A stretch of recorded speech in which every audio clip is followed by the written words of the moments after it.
Yes, we've got our Final Four picks in just a moment, as they want to expand the tournament, right? As what's already perfect. Not perfect. Whatever's going to happen to the ACC, if things go the way of Florida State, and now Clemson. Clemson has joined the mix. They've made it a pairing of programs and universities suing the ACC because of the grant of rights and the exit fees that are involved in this. Chad, they partner now with Florida State, and they're doing it now because just last week and over the weekend, news came out that, the ACC was going to take less in the payout for the expansion of the college football playoff. They were taking a different percentage than the SEC and the Big Ten. And going back to, a year and a half now, 2 years ago, the discussion of Clemson, Florida State, there were a couple of others, but mainly those two programs wanting more of the media revenue and the payouts across the conference. They were bringing in more.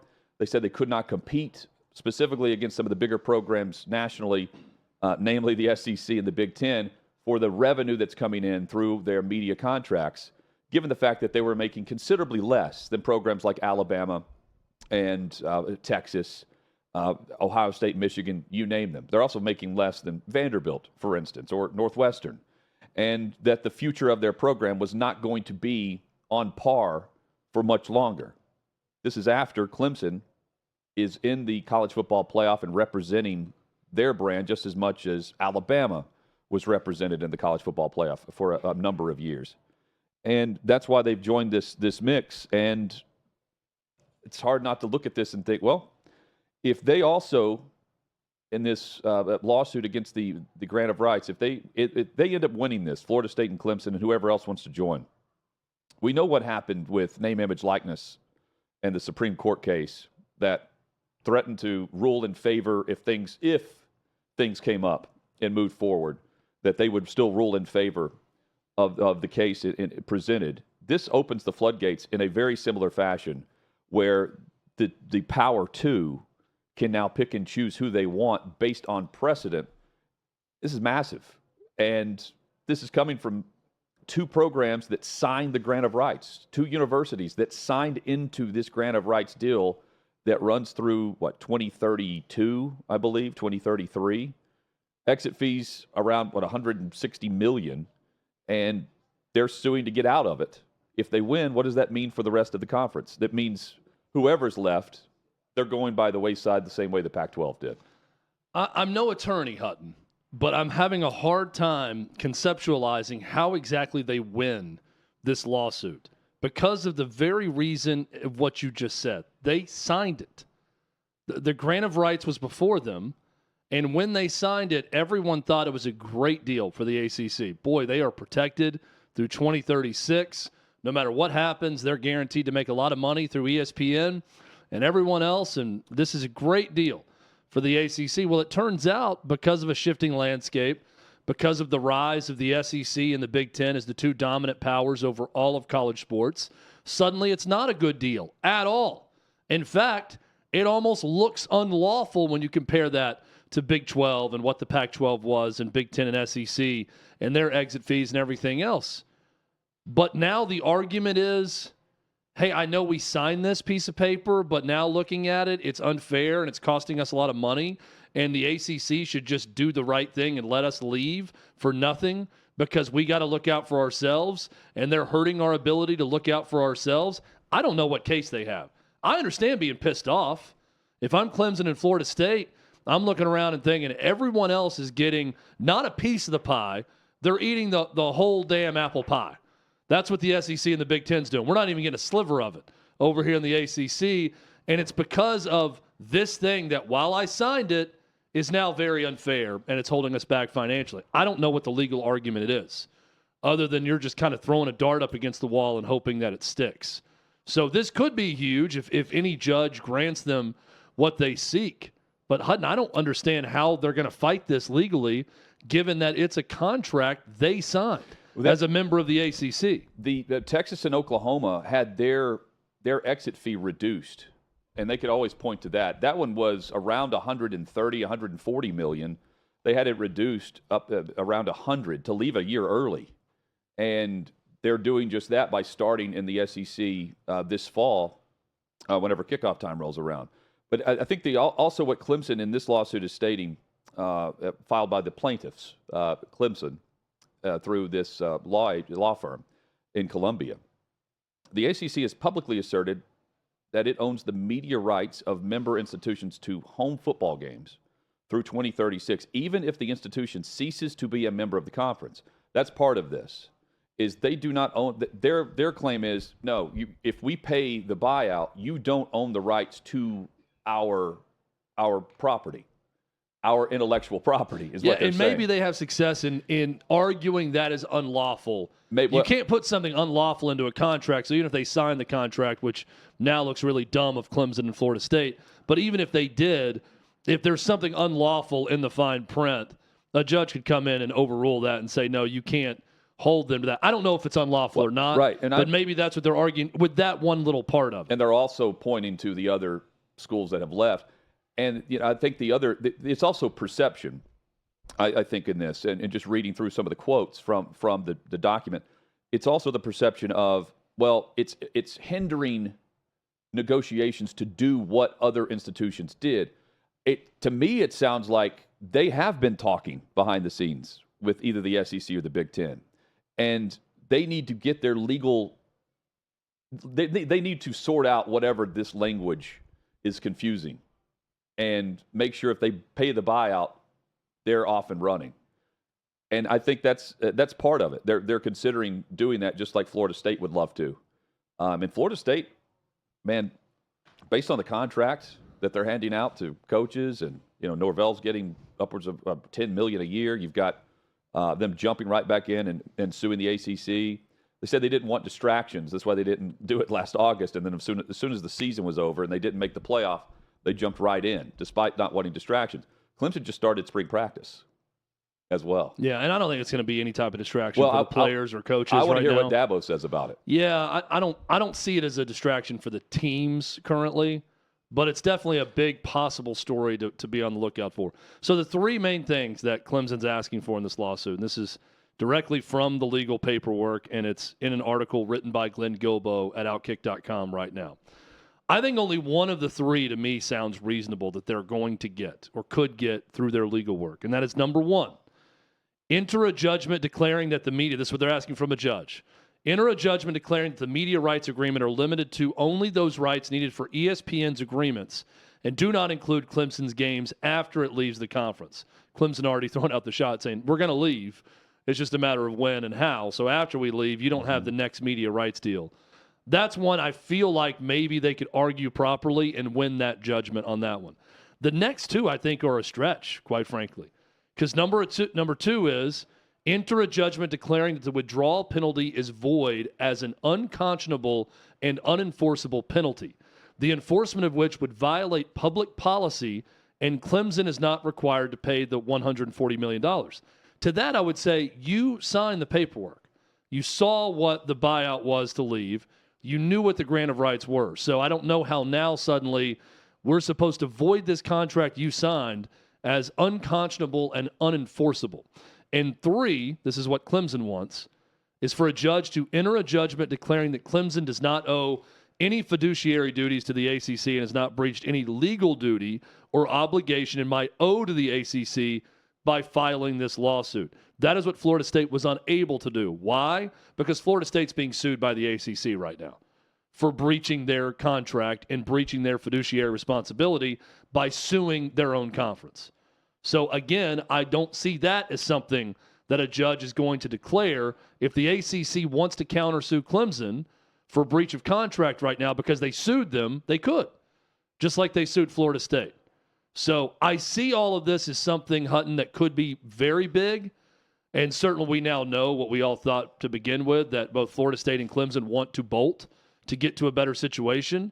But I see it right now as sort of a big nothing burger because I don't know how they're getting out of their own grant of rights they signed. I don't take it as nothing because of the timing of this. I think this is all a part of a big negotiation, just like we saw with Texas and Oklahoma. Because what they're asking for at the end, they're going way over the top. And at some point, if you compromise, you meet in the middle where the conference gets money. But they know that if they and Florida State bolt the ACC effectively, they're losing out. And I think the timing from Clemson's perspective to join in on this is interesting because Clemson is a part of the ACC, and that conference just took less to continue with the college football playoff, as the Big 12 did, knowing that survival was based on following along with whatever was presented from the Big 10 and the SEC.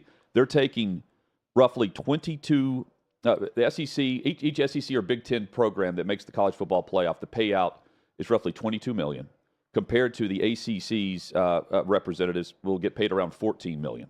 The Big 12's taking around 12. Yeah, but so they're taking less, and I think because of that, now is the time if you're going to bolt and try to give them. Now's the time to know. Hey, you're already taking less if you want to reduce the money from what we should be getting, which is equal. And we're not viewed as the equal conference to the Big Two, the Power Two. So might as well go now and try to reduce the buyout, just like we saw from the other programs, Texas and Oklahoma. But Texas and Oklahoma never sued the Big 12. Well, they didn't have to. Right. So I think this is a bit more than just a negotiation.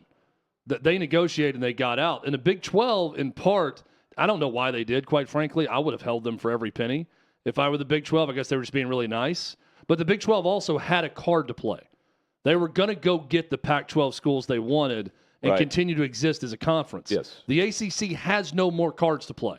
They've added Stanford and Cal and SMU, and the only teams even remotely worthy of adding to their conference, I would argue even those schools aren't really that worthy and aren't going to add a lot to their conference or their money, and we're seeing that now. So, I mean, you're playing chicken with a desperate man right now. And the ACC is desperate. So I don't see anything that is giving them any inclination to bend or negotiate with Clemson or Florida State. My stance, if I'm the ACC, would be you sign this contract. If you want to bolt, you got to come up with more money than God to do so. And we're still going to hold your rights moving forward because you signed this contract that is terrible for you now. The only thing they have but you're going to have to do it against them is the threat of losing in court. And if they do that, they're dead.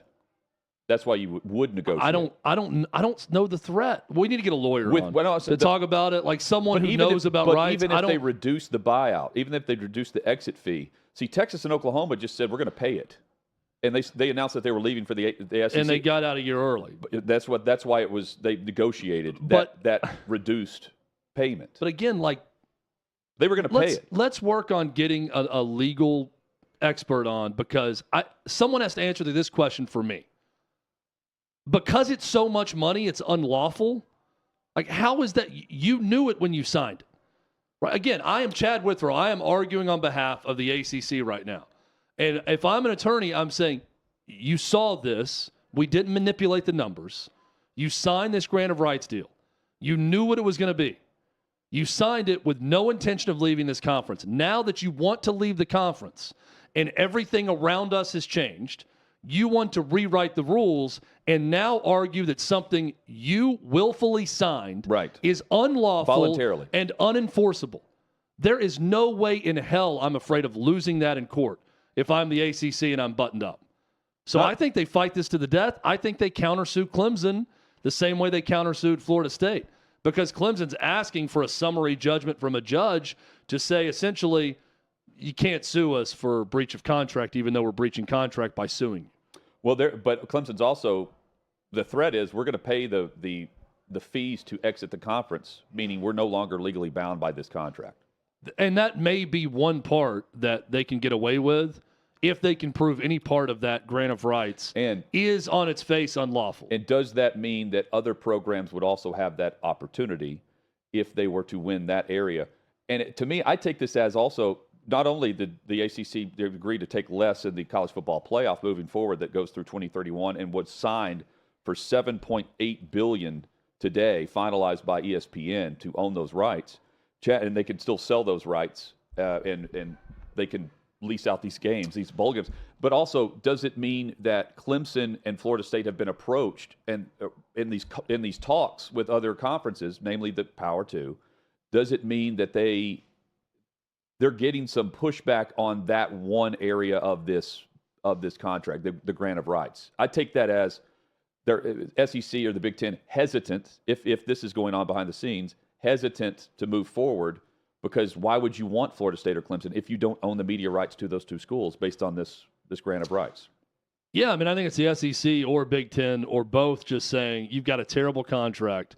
You got to figure that part out. But the contract is with we'll ESPN talk, if it's the SEC. Yeah, we'll talk business is what I'm saying. They're saying you got to get out of this whole legal entanglement you've gotten yourself into, and then we'll be willing to add you. I think they'd be crazy not to. And they probably likely would add those two schools. I know, hey, this is also what we don't know. What if ESPN has some out? They're in partnership with the SEC. They're getting what they want here. You know, like specific to the brands they want, and the legal rights based on the. I don't know how ESPN. The media rights would be the media rights for ESPN.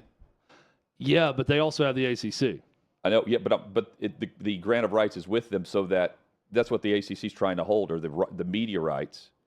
But that contract is also signed by the partner. It's not signed by the future partner. I don't understand how. I really think that Florida State and Clemson are doing what they feel they need to do to get in a better spot. I understand the motivation. Someone is going to have to show me where someone held a gun to their head and made them sign that contract, and where there's some crazy an out. I mean, ESPN signed it too.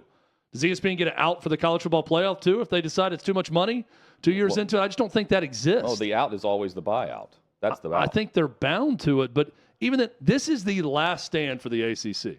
Yeah. They are either going to get every cent of the money from these two schools plus future media considerations when they join the SEC or the Big Ten, and they will use that money to go do something to try to survive, or they will die. Well, I think this is it for them, and if I'm the ACC, I am holding firm that they signed the contract, and this is what the contract states. Yeah, and what they know is that they're already going to get more, even because the ACC agreed to take less, you know? And they knew that if they didn't, they were going to be left out. And Clemson knows that if the ACC fights back on anything moving forward, they're going to be left out. Yeah, look, they absolutely sealed their fate when they signed to a lesser percentage as a lower three conference. Precedent. Yeah. There's the big two now, SEC and Big Ten, and then you have everything else behind that. And ACC now is in that group of everything else behind that. They're in lockstep with the Big 12. Let's say in college football, as that next group. This, though, if they didn't get anything from Florida State or Clemson and they left, that would seal their death certificate. Or if it's not just them with the Big 12, they're below the Big 12 at that point. Yeah, but Clemson and Florida State, if they're on par with what Oklahoma and Texas is paying, even if it's lowered, you just reach that threshold and that gets you in. As long as the rights go with them. Yeah, I think it's way more, and that's why they're saying it's unlawful and not unlawful, unconscionable that they're asking that, even though that's in the contract. There's plenty of talks. The talks were pretty simple for the SEC and Big Ten with them. Hey, Sankey, Petiti, what do you want? Because we want to come with you because we know if we don't, you're going anyway.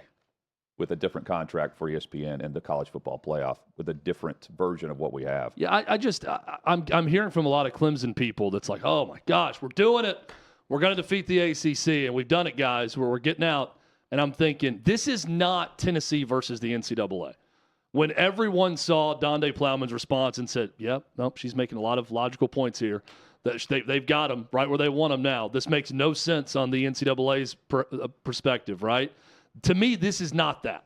Well, what it could be, though, is, hey, you stay, and we're giving you a larger chunk of whatever this is from the college football playoff payout to the conference, which is what they want. They were saying that at spring meetings a year and a half ago. And look, I think the moment you sue your own conference because you're so desperate to leave, I think you're past the point of return.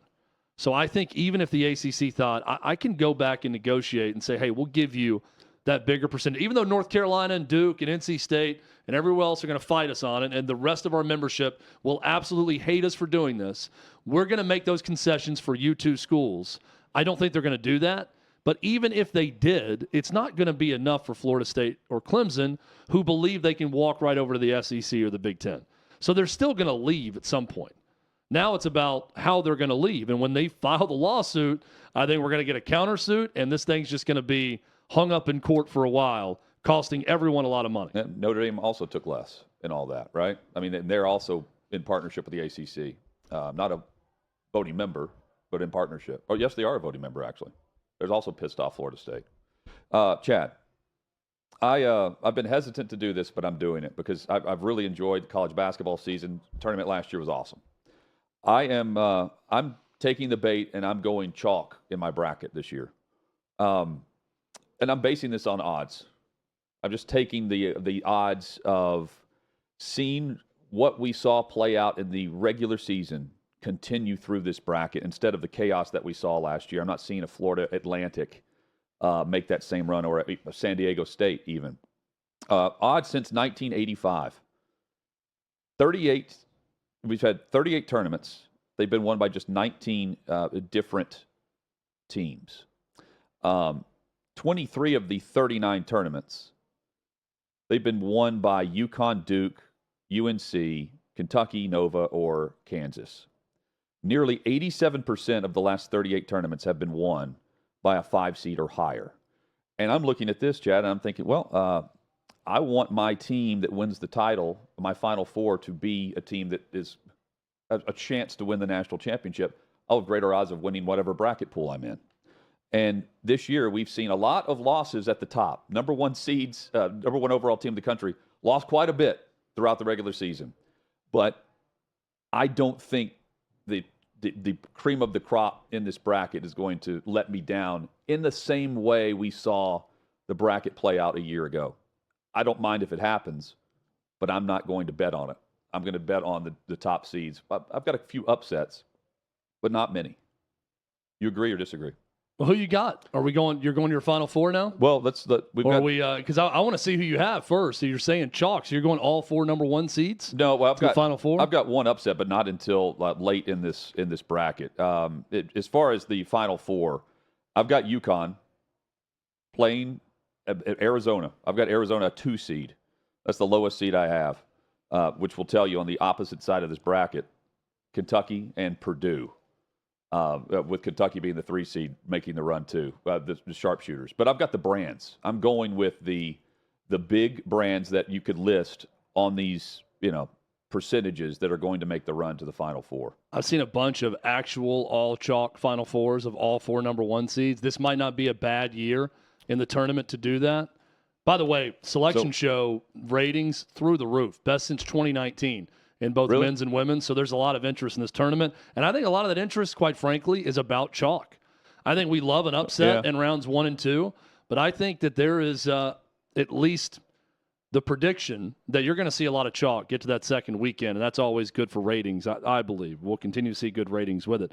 I'm about as chalky as you are, Hutton, with my Final Four. Okay, but I think we have the same champion. I do. I've got UConn and Purdue, 2 1 seeds in the championship, and Purdue winning the national championship over the Huskies. I'm curious who you have playing Purdue, because you've been high on Purdue and saying this is their year, this is their run. You've been saying that all college basketball season. I'm expecting you to go that same way. First off, promise we did not check with each other before we filled out our bracket at all, because this is going to look much like Hutton and I wearing the same color shirt when we don't check with each other, that our brains are becoming one and the same. This is bearded Hutton. Apparently, I am beardless Hutton, because my Final Four is shockingly close to Hutton's. Okay. Very chalky, but also, let's face it, it's going to be a winner, the 4 that I have. I've got Kentucky and Purdue on one side from the South and the Midwest. Okay. So just like you on that side of the bracket, I am fearful of Kentucky and their lack of defense at times, but I love the way they shoot the basketball and the way they can score. And I like the way it works out for them with matchups. So I've got Kentucky, Purdue. Other side, I've got Illinois, who just went on a run and won the Big Ten Conference Tournament. And I like Arizona for a second straight year. I had Arizona cutting down the nets a year ago. Yep. They lost in round 1 to Princeton. I think they bounce back this year. 2 big bounce backs. Arizona losing last year to Princeton in round 1, a 15 seed. Purdue, of course, the ultimate fall in their face moment a year ago, losing to 16 seed Fairleigh Dickinson. And I've got Purdue and Arizona playing for a national championship And my national champion, Hutton, much like yours, Okay. the redemption story, Zach Edey. Everyone loves a giant. They always root for Goliath. That's what I've always said. Everybody's going to root for Zach Edey and Purdue. Goliath will win. Purdue, you're national champion. So the David's not winning this No, fight. David. Apologies to Grambling. I don't think you're gonna slew Goliath in this way in round one, this go around. But we all could have said that a year ago too. Chad, so do you have Illinois beating UConn, or do you have UConn out earlier? Because you said that you're not buying their run. I have Auburn beating UConn in the Sweet 16. I have Illinois beating Auburn in the Elite Eight to go to the Final Four. Biggest upset in the first round. This is where we're going to have some different answers for different things. I did not have a gigantic upset in the first round. In fact, I don't have a 14, 15, or 16 seed winning. Now, I know that's going to happen. Math tells us that will, in fact, happen, but I just didn't pick any of them. I didn't love any of those picks. There's one that I'm really regretting right now. I'll tell you about soon. I went with Samford, buckyball, to beat a banged-up Kansas team. That's my biggest upset, Hutton, 13-4. I've got some 12s over 5s, also multiple ones of those. But my biggest upset is Samford beating Kansas in the first round. So 15 winning has happened 11 times. Yep. I actually did not follow something you said before the show. This was already locked in. I have Western Kentucky beating Marquette. Okay. And it's based on exactly what you talked about with Kentucky, just shooting the basketball. And no one's mentioning the Hilltoppers. They're always going with, St. Peter's is certainly known. We know the Long Beach State story. And you have South Dakota State against Iowa State. No one knows anything about them, but they're also one of the upset picks if you're going with a 15. That's my biggest upset of the tournament. I do not have them in the Sweet 16. Curious who you have making the run. The surprise Sweet 16 run? Yes. I've got 3 of them that I'm going to give you. One is Florida, and I know that's not a popular pick after Handglotten, their big man, went down with a gruesome injury in the SEC championship game. But I like the way Florida shoots and they score. I agree with Dan Dockich on this point. I think you got to be able to score to advance the NCAA tournament. Teams with great offenses do very well. No shocker there. So I like Florida getting to the Sweet 16. James Madison, I've got them beating Wisconsin and beating Duke to get to the Sweet 16. That's going to be a trendy pick also. And Drake. I love Drake. I watched them in the Missouri Valley Championship game. Looked really good. I've got them beating Washington State and then upsetting Iowa State. Okay. There's my 2 seed going down quickly. Iowa State is a 2 seed, losing to an in-state rival in Drake out of Des Moines in round number 2, and I've got Drake advancing to a Sweet 16. I like you have James Madison in my Sweet 16 taking on Houston at that point. I'm the same matchup. Okay, then I have Kentucky beating Houston. I have I have Kentucky beating Florida in that other Sweet 16 game, and then Kentucky beating Houston. So my biggest upset though is with, let's see, one of them is my answer from the next thing I'm going to ask you. Oh, it's Charleston. I've got Charleston beating Alabama and then St. Mary's. Yeah, and that's a 13 also. A 13. Yeah. The team I wanted to pick but didn't have the guts to do it is Long Beach State, with the whole story of Dan Monson, the Big West champs who went on and won the Big West after their coach was fired. Their first time in the tournament since 2012 with a head coach that's been there for 17 seasons. I wanted to go that direction. I did not because I look at Arizona and then probably Nevada in back-to-back games if they were to make that run to get to the Sweet 16. I don't think they do that. I didn't pick them over Arizona. I have Zona in my Final Four. And I picked 2 12 seeds to win. I've got Grand Canyon over St. Mary's, 12 over 5, the Fighting Bryce Drews. And I also took James Madison over Wisconsin. I know you have JMU over Wisconsin.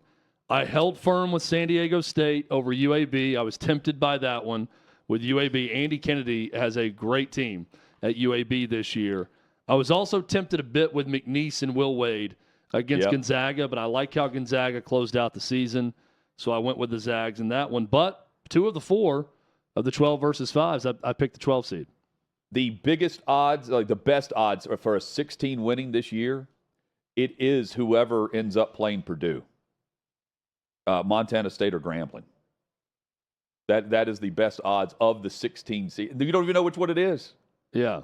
That's what you're saying, like No. seeing on Vegas. Yes. Okay. Vegas is saying that for the best odds for a 16 to and win. that's because we just saw them. We saw it, but saw it happen a year ago. Yeah, I mean, and that was the play-in game too. But they're also saying FDU played into that and had the one extra game and then went in and beat Purdue. They're also saying that it's they're telling us that the idea that they could face the most pressure to win that game. Yeah. I think they're going to beat them down, whoever it is. I think so too, based on how they play. There's your winners. And your winner. Our biggest our winner. Buyer's remorse, Hutton, for me. Yeah. The one I just can't get myself to pull the trigger on. Yes. But I want to badly is the one you picked, Western Kentucky over Marquette. Marquette is down possibly Tyler Kolek, their leading scorer. Their big man went down with 9 minutes left in the Big East championship game and did not return.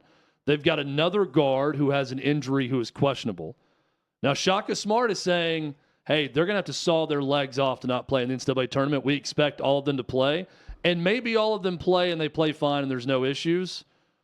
But I think that line is like 13 or 13.5 now. That's a small line for a 15-2 game with Western Kentucky and Marquette. I really want to pick the Hilltoppers. It's hard to. I cannot bring myself to do it, though. The one game I was watching from the hype was UConn Marquette, and we saw how that result. Well, I wasn't watching for very long, based on how I have that in my head, ingrained in my head.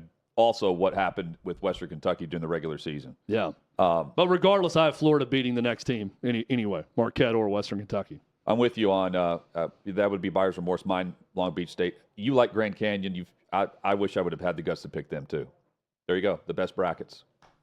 We'll be able to compare with those are the winners with Clay and Buck as well coming up. Buck's. I saw that. We got to get Buck's, Clay and Buck's bracket. Yeah, we do. Buck's filling out a bracket for the first time ever. I don't understand how that's possible.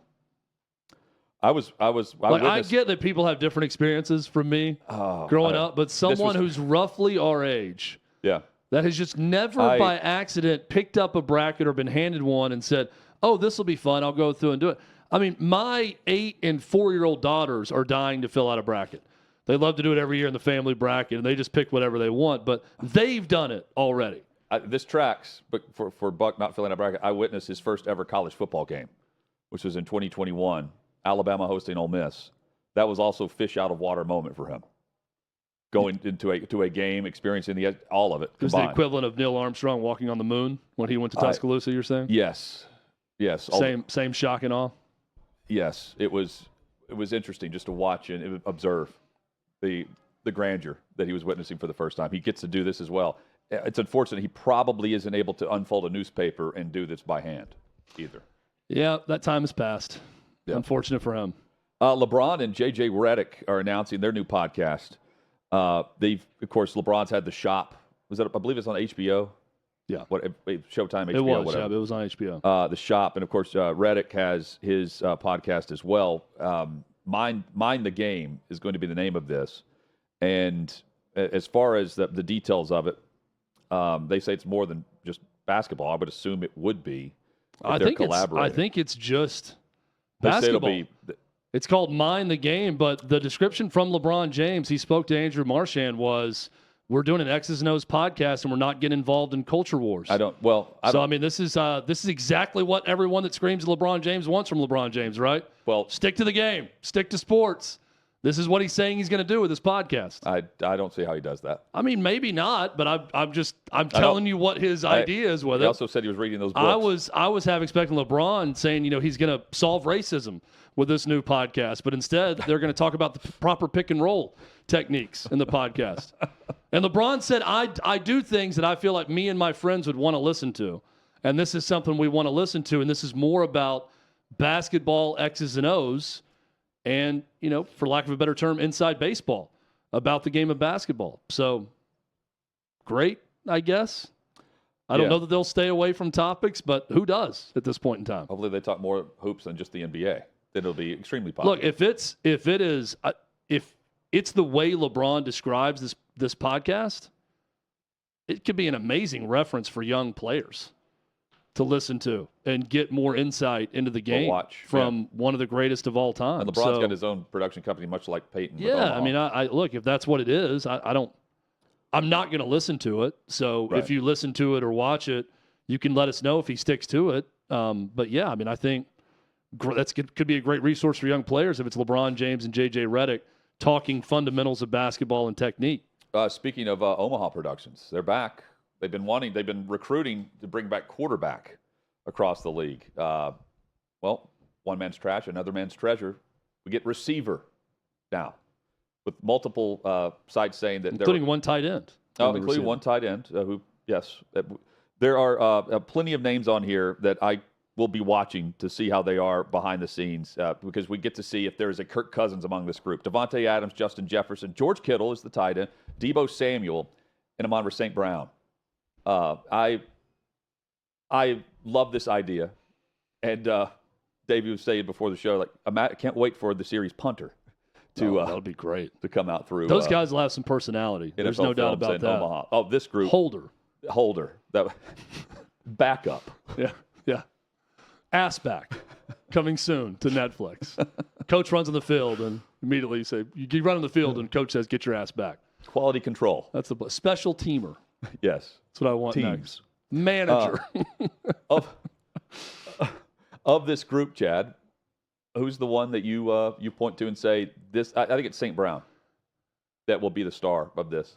He's already really good on the 33rd team. I think all are interesting. It's really hard to pick. I mean, Devontae Adams is an established, career superstar player. Justin Jefferson may be the best receiver in football right now. He's very young. Yep. George Kittle's a great tight end with a huge personality and a good-looking wife that I'm sure will be a big part of it too. Yeah. Deebo Samuel, a do-it-all type player. Amon-Ra St. Brown, a fun guy. I mean, this is good stuff. I got no objection to these types of peeks behind the curtain with guys like this. This will be fun. I immediately think, if we're just talking ball, if you mention Kittle, I think Kelsey. If you mention Kelsey, I think Kittle is the top two players. He now has a chance to get the Kittle brand tight end and all of that out there. Just no Taylor Swift. Now, because it's an Omaha production, one thing I will assume about this show is that they will not be trying to solve racism the way certain things try to solve it. Or it's not going to be any bigger cultural context. Right. Peyton Manning is very much I am a down-the-middle guy. I want to entertain people regardless of ideology. Just like Jordan. And that's what he's going to do. Yeah, and that's Peyton Manning. So there are no assumptions about this one the way we have certain assumptions about LeBron James. But maybe LeBron's rebranding. Maybe this is going to be straight down the middle X's and O's of basketball when it's all said and done, and he's not going to be lying about it. Sports Illustrated. I will be watching this show, though. I won't be listening to LeBron's podcast. Sports Illustrated is saved.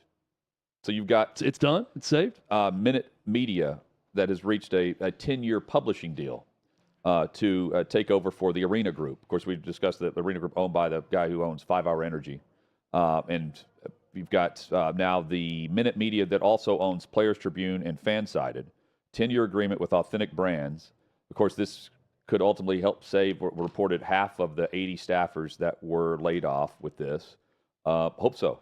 And here's hoping that the brand itself gets back to the brand instead of whatever version it was for Sports Illustrated whenever it folded with the Arena Group, with missing payments. Good news that it's not like the Deadspin story where it's someone acquired and immediately fired every employee. Yeah. So this publishing agreement doesn't include that. Michael Fabiano, who's terrific with us, he's a Sports Illustrated employee. Yep. I believe he's still there. Pat Forty is still at Sports Illustrated. Honest question, who do you know still associated with Sports Illustrated? You name them. Those are the only two names that I can immediately say they're Sports Illustrated people. Now you may get more of the Players Tribune names and brands, right? With everyone writing. Could be a crossover, for sure. Could be. It's also no longer a journalistic company at that point. If you just have players writing their own editorials as part of your company. I mean, I don't know that any of that matters anymore either. And it's also, if it's a blend of the two, it's definitely a different tenor of the company. 10-year agreement with an option to take it to 20, so a 10-year option as well. Plus, Authentic Brands gets a equity stake in this I'm saying in the company of Minute Media. So it's based out of London. Good. I hope that many of the staffers also are able to stay. European company also bought Deadspin. Yeah, that's right. Hacked everyone out of the company. And now a British company is buying Sports Illustrated. Trevor Bauer is back to pitching on the mound against the Major League Baseball talent that he should be pitching for right now for a team as a major leaguer. He's teaming up with Diablos Rojos. Is this the team Kenny Powers played for? Maybe. When he had a short stint in Mexico? He just got done pitching for Asian Breeze. La Flama Blanca? Faced the Dodgers. That's going to be Trevor Bauer. Yeah, face the Dodgers. I immediately thought about Trevor Bauer running a cockfighting ring in Mexico while playing for this team and being hailed as La Flama Blanca the entire time. The pitching needy staffs are he's going to be signed. Faced the Dodgers, he KO'd 4 of 12 batters faced, hit 99 on the clock. You've also got him. He's going to be pitching for Diablos Rojos, Chad, April 8th through May 8th, if in fact he needs to stay in shape. There you go. I do not understand how the guy's not already on a roster. He's got to be. With all that, think about the pitching issues for these. I mean, he's facing the Yankees, by the way. Tell me how. I don't know how it's not already happened, though, is my point. I'm with you.